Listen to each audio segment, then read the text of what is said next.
So we have a question about Eliyahu Navi, and I will extend the question like generally about tzaddikim, about bringing up souls from Gehenom. Okay, so is it possible for us to do something like that?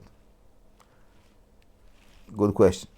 So let's first define what is Gehenom. Can somebody say what is Gehenom? I didn't think so.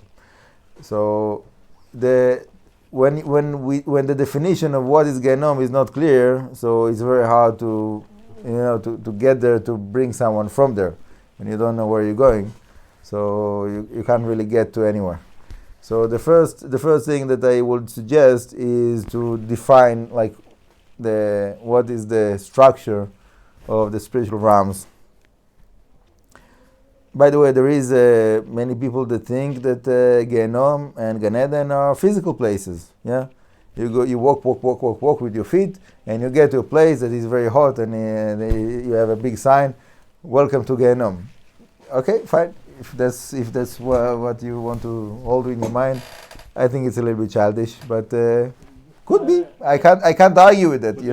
But the same Kabbalah is the place of Gan Eden. They say that's the starting point. Okay, so there is a few places that the Gemara says that this is the openings of Gehenom, this is the openings of Gan Eden. Yeah. Okay, fine. So we have to learn what does it mean when you have when the Gemara is saying that in Me'arat HaMachpelah you have the opening of Gan Eden, or in Bet Sha'an you have another opening of Gan Eden, and here in Gai Ben Nom supposed to be like one of the openings of Gehenom.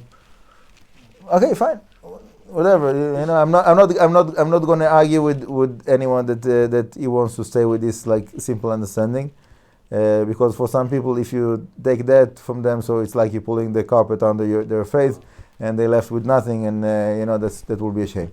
So whatever, every person with his own understanding. For me, I would say that those openings, it doesn't mean that like you go with your body through that opening and you get to a physical place with your physical body. Yeah. Okay, there is there is an opening that is like a gateway that is like, and for me, like whenever we pray, we are going through like those gateways anyhow. So it's not something that is unheard of. It's happening all the time. Anyhow, I'm trying to focus on your question. So to elevate souls from Gehenom is something that every tzaddik does, okay? Not only Eliyahu Navi. All the tzaddikim does it, and there's a Gemara that says that Avraham Avinu is sitting in the opening of Gehenom, and whoever have Brit Milah, it doesn't let him to come into Gehenom. Okay? Also, that's what does it mean. So, like those like many people. Unfortunately, there's many people with Brit Milah that they did all kinds of not so positive things. So they don't have Gehenom, so how they get to their tikkun? Okay, fine, whatever. There's a whole book of Shar Gilgulim of the Aril that you have to learn to understand like how those souls are getting to their tikkun. But yes, there is work of the tzaddikim in the Kabbalah of elevating souls from the Gehenom, and that's something that like we're doing like on a regular basis every day, a few times a day. It's like a big portion of the meditations that the Arizal and the Rashash brought is for that. So to elevate all the souls from Gehenom. So probably also Eliyahu Navi will deal with it, but that's not a proof that Eliyahu Navi is Eliyahu Navi. So let me rephrase that thing that you heard. Okay, so again, you said that for Eliyahu Navi to prove himself that he's Eliyahu Navi, he needs to elevate souls from Gehenom. So I will say it in a little bit of a different way. 6 or 7 things you have to do. One of them to elevate. Okay, fine. So I'll refer to that. The others will live for another class. So I would say like this. Again, like I said before, that Eliyahu Navi is a certain spiritual level. Okay. So to get to that spiritual level, you have to go through those conditions. For you to get to the level of revelation of Eliyahu Navi, you need to go through those levels, and one of them is to uplift the souls from Gehenom. What souls? Obviously, it's souls that you are related with. Okay, So I'll give you a parable for that. Let's say that that Chutz La'aretz is Gehenom. Let's say, just for example, yeah. And let's say that you're living in Chas v'Shalom in Chutz La'aretz, and you want to come to Eretz Israel. You want to do Aliyah.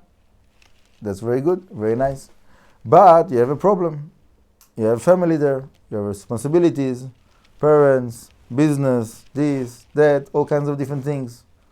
So what do? You can't leave. You can't do Aliyah because you have all of those responsibilities. You're a responsible person. You can't ignore all of the people. Oh, I'm by myself. I'm ignoring everybody. I'm doing, you want. So what do?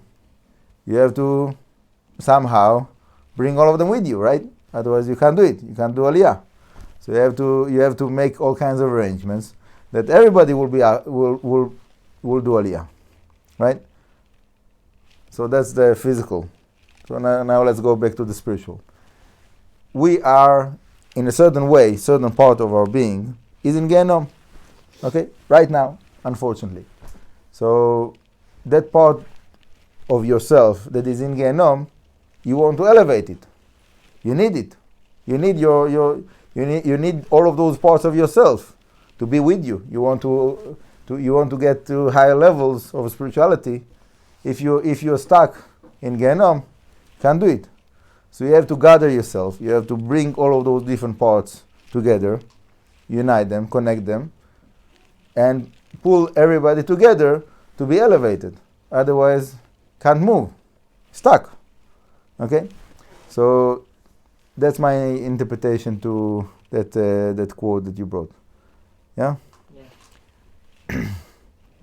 So when you say the Ektoret before the Tefillah, that's one of those places that this is like part of the meditation there, to elevate those sparks, which is basically parts of your soul that are in Gehenom, which is the negative side, and to bring it up, to be able to connect with your prayer to higher levels.